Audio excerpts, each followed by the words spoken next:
Fourth semester electrical branch का estimation costing एक subject है। पार्ट 1 में हम देखे थे एस्टिमेशन, इंस्टॉलेशन का टाइप, और ये दूसरा वीडियो है पार्ट 2।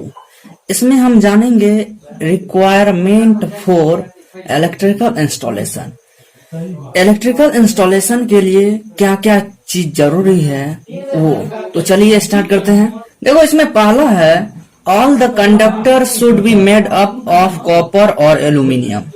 मतलब जितना भी हम इलेक्ट्रिकल इंस्टॉलेशन में कंडक्टर को यूज कर रहे हैं वो कॉपर और एल्यूमिनियम का बना होना चाहिए। ठीक। अब दूसरा है cross sectional area should be according to maximum current flowing through the conductor.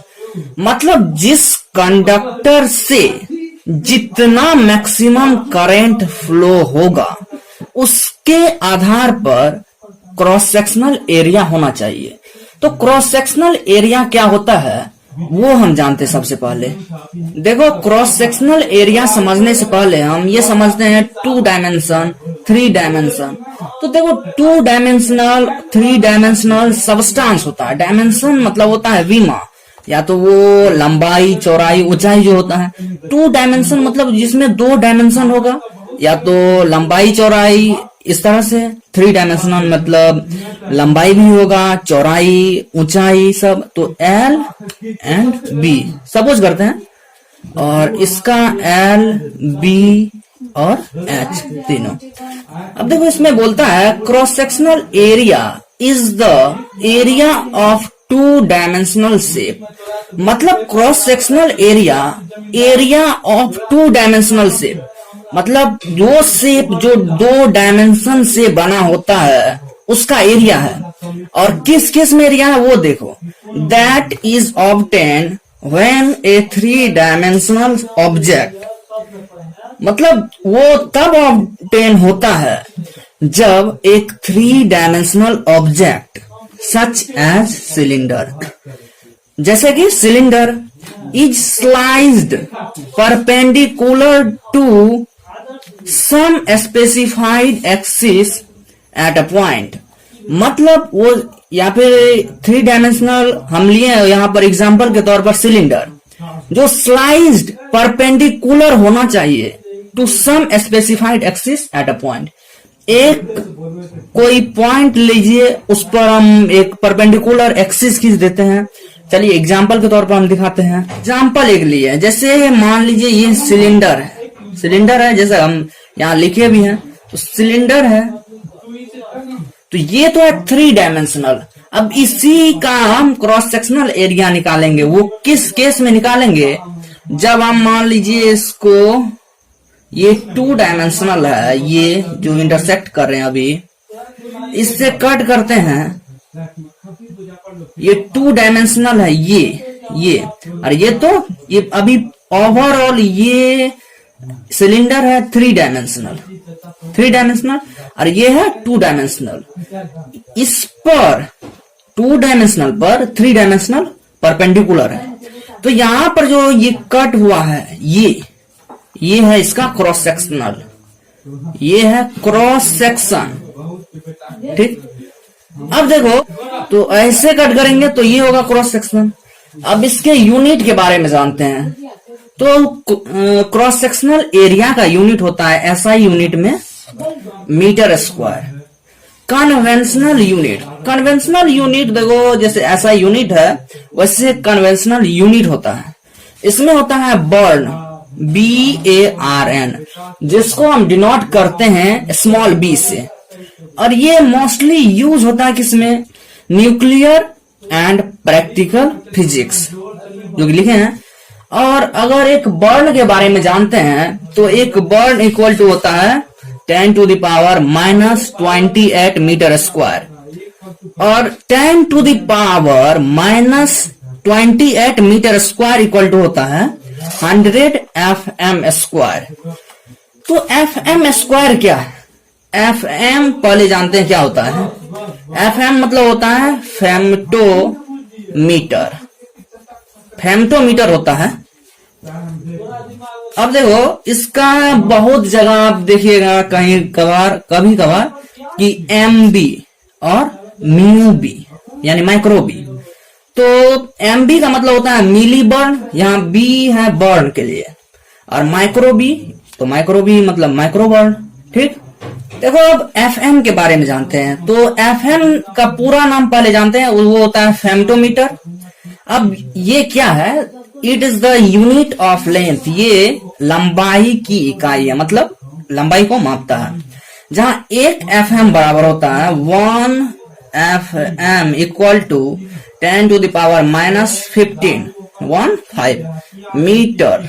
ठीक, और जैसे FM आप बोलेंगे ये है क्या, जैसे वहां पर SI यूनिट उसका क्रॉस सेक्शनल एरिया का था मीटर स्क्वायर, ये क्या है SI। तो FM क्या है, FM वही है मैट्रिक सिस्टम। ठीक, अब FM को यानी मैट्रिक सिस्टम को SI सिस्टम में अगर बोलेंगे तो क्या, तो यहां पर होगा एक FM equal to 1 into 10 to the power -15 metre.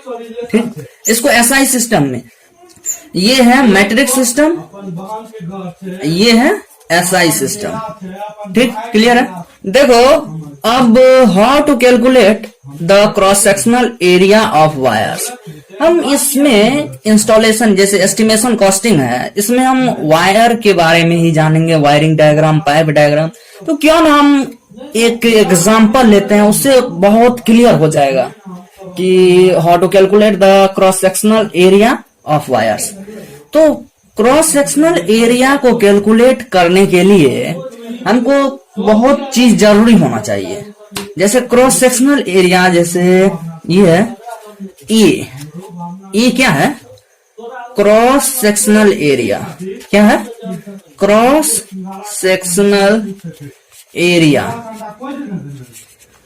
इसको हमको फाइंड करना है, इसका वैल्यू फाइंड करना है। तो इसके लिए जरूरी क्या चीज है, रिक्वायरमेंट क्या है, ये रिक्वायरमेंट। इसको वैल्यू को निकालने के लिए, इसका वैल्यू रिक्वायरमेंट क्या क्या चीज है, पहला तो R मतलब रेजिस्टेंस जिसका यूनिट है ओम। ठीक, और दूसरा चीज क्या है, दूसरा चीज इसका रेजिस्टिविटी मालूम होना चाहिए, जिसको बोलते हैं रो। रो इज द रेजिस्टिविटी जो कि ओम पर मीटर। और उसके बाद L क्या है, लेंथ ऑफ द कंडक्टर। यहाँ जो R रेजिस्टेंस, तो यहाँ resistance of the conductor, resistivity of the conductor, length of the conductor in metre. और ये जो है क्रॉस सेक्शनल एरिया, इसको हम लोग निकालते हैं M², इसका SI यूनिट है। मान लो हम वहां जिक्र किए थे कॉपर एल्यूमिनियम का, तो उसी से हम एग्जांपल लेते हैं। मान लो हम कॉपर का निकालते हैं, तो जो रिक्वायरमेंट है, सपोज कर लेते हैं हम, सपोज किए हैं यहाँ पर कि वायर जो है कॉपर वायर, उसकी लंबाई, यहाँ सपोज किए हैं इतना चीज, लंबाई है मान लेते हैं 750 मीटर। ठीक, और उसका रेजिस्टेंस है 0.2 ओम। ठीक, अब इतना चीज हमको दिया हुआ है। जैसे इसको हम पहले फिगर बना देते हैं इसका। मान लीजिए ये वायर है ये, इसकी लंबाई कितना है 750 मीटर और रेजिस्टेंस कितना है 0.2 ओम। अब हमको ये मालूम नहीं है, हम रिक्वायरमेंट क्या है, लेंथ है और रेजिस्टेंस है, ये दोनों चीज मिल गए यहां से, लेकिन रेजिस्टिविटी तो हमको मालूम नहीं है। तो रेजिस्टिविटी देखिए क्या, रेजिस्टिविटी का एक हम बॉक्स बना देते हैं।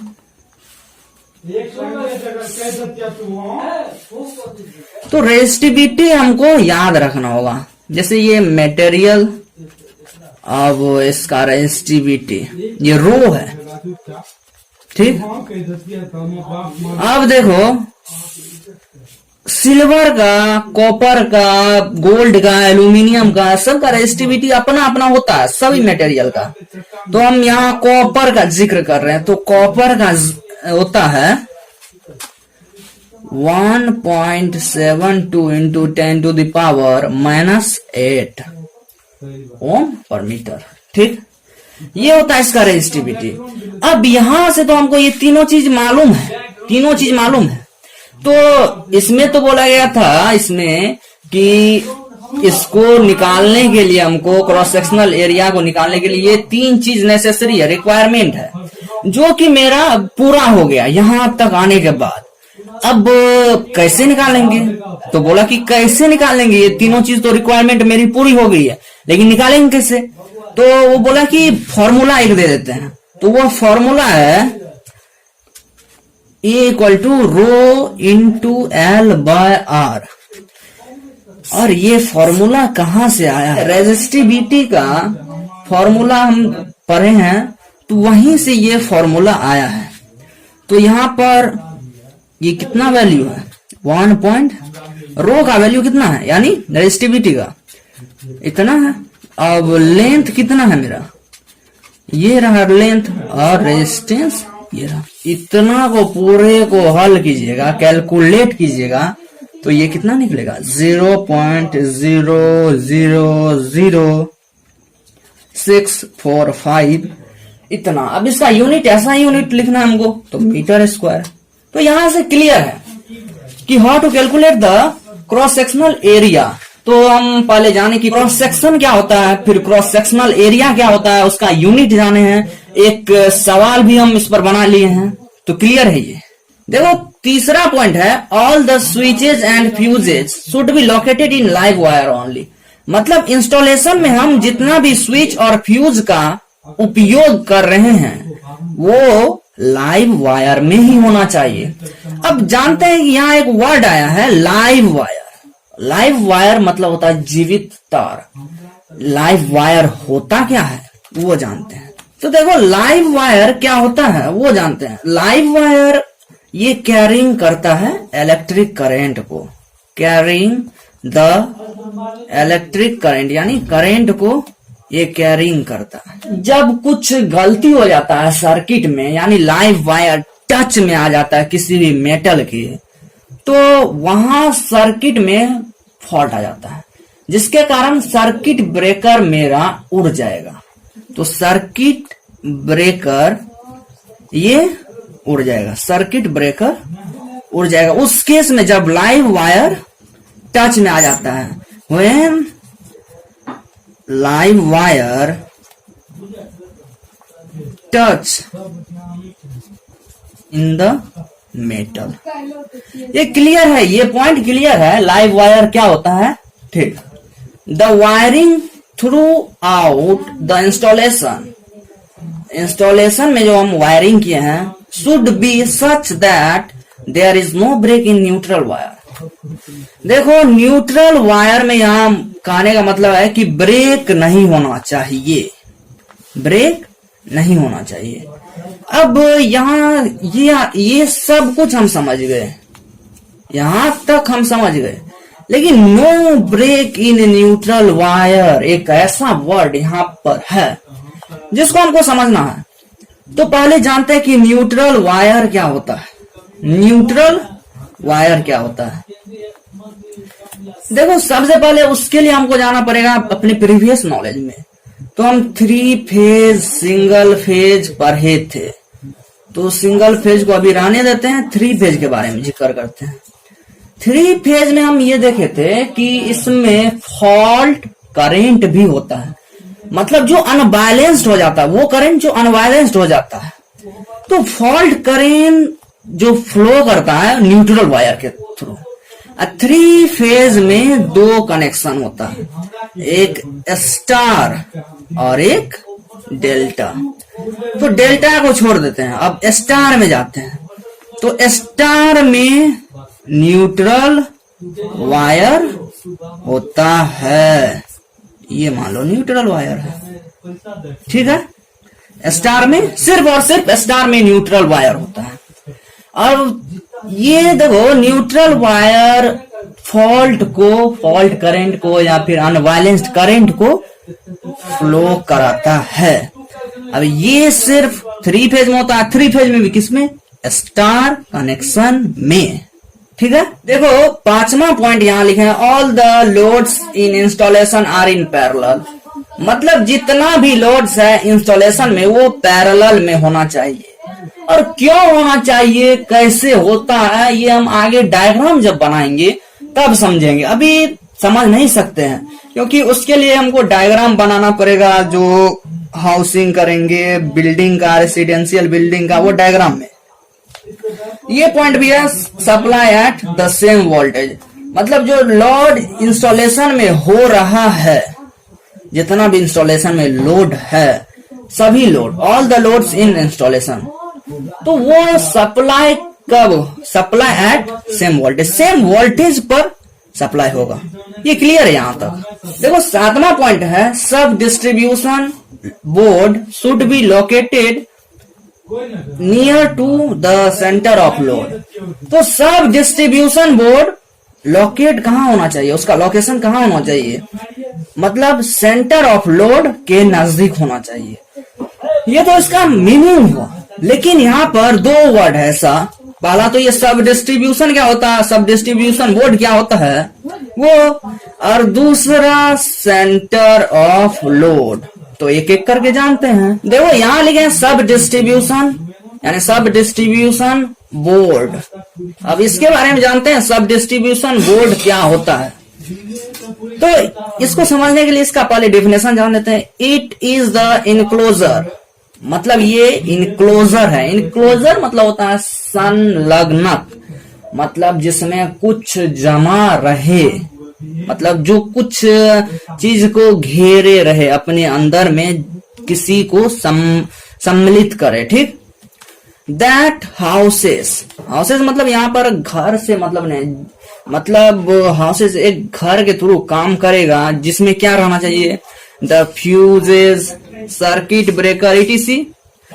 और वो क्या, उसका यूज क्या है? Used to distribute electrical power to consumer. देखो इसका सब डिस्ट्रीब्यूशन बोर्ड का काम है, ये है कि ये डिस्ट्रीब्यूट करता है इलेक्ट्रिकल पावर को टू कंज्यूमर। इंडिविजुअल कंज्यूमर, अगर क्वेश्चन ये उठता है कि इंडिविजुअल कंज्यूमर हो सकता है, तो हाँ, इंडिविजुअल सर्किट हो सकता है, इंडिविजुअल कंज्यूमर, जितना भी रिक्वायरमेंट है वो उस आधार पर। अब देखो हम जानते हैं लोड सेंटर ऑफ लोड क्या है। तो power is distributed to various branch circuit. मतलब power is distributed to various branch circuit. Power को डिस्ट्रीब्यूट किया जाता है वेरियस ब्रांच सर्किट, जैसा कि डिस्ट्रीब्यूट करते हैं। कहां से करते हैं? तो लोड ऑफ सेंटर से। यहां तक क्लियर है।